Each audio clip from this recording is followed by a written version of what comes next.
So we're going to continue today with multiplying polynomials, and the stuff we're going to do next here with multiplying binomials is something we're going to be doing a lot the rest of the year here, and then especially next year in Algebra 2, you're going to be seeing this a whole lot. So going back to yesterday, when we're multiplying monomials, remember you multiply the coefficients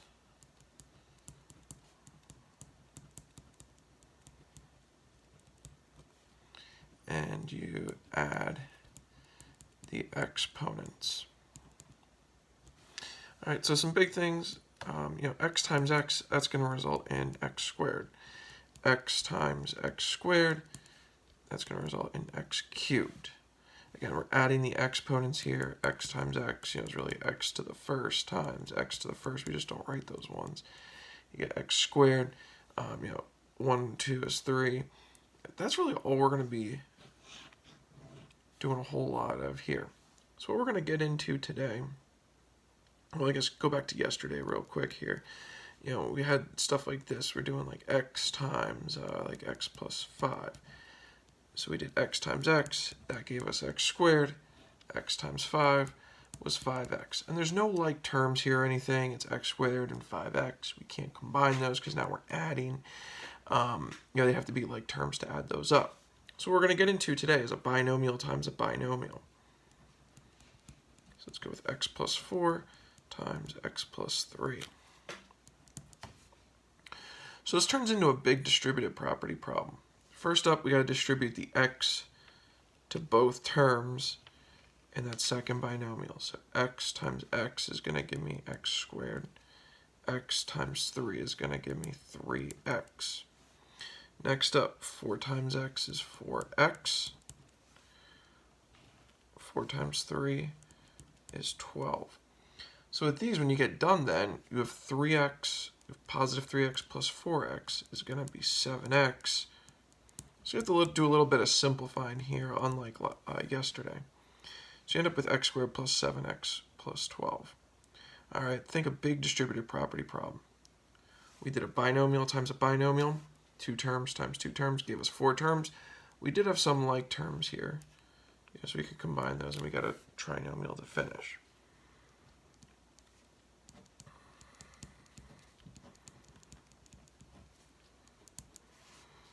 All right, so next up, we're going to do x times x.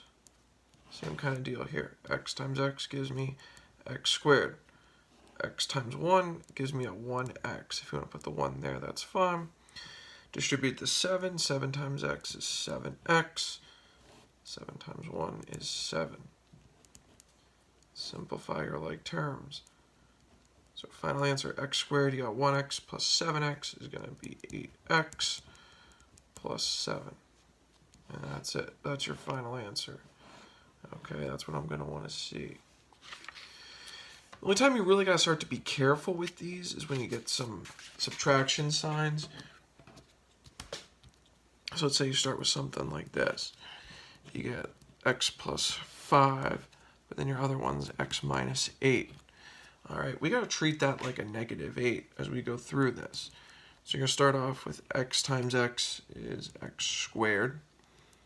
X times negative 8 is going to be a minus 8x or negative 8x. 5 times x will give us plus 5x. 5 times your negative 8 is going to be negative 40. So we get x squared. You have minus 8x plus 5x. It's like you owe me $8. You pay 5 of it back. You still owe me $3. And then minus 40 on the end. Okay. So I got one last problem for you here. If they're both subtractions, let's say like x minus 3 times x minus 11. Again, x times x is going to give me x squared. X times the minus 11, minus 11. Distribute this negative 3, so negative 3 times x is minus 3x. Where you really need to be careful, I'm doing negative 3 times negative 11 is going to be positive 33.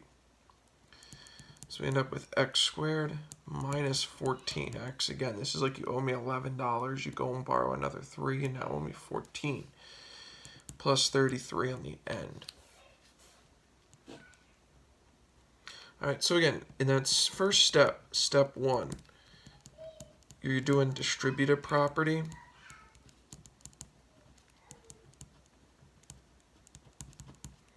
And in that step, you are multiplying, okay? Step 2, you combine your like terms.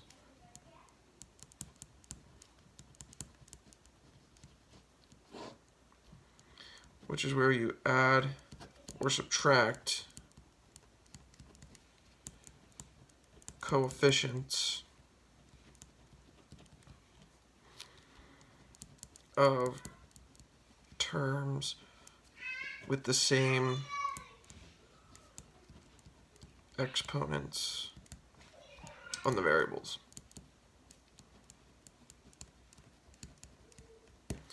All right. So again, any questions, please email me. There'll be a short checkpoint on Schoology with this stuff. Other than that, have a good day.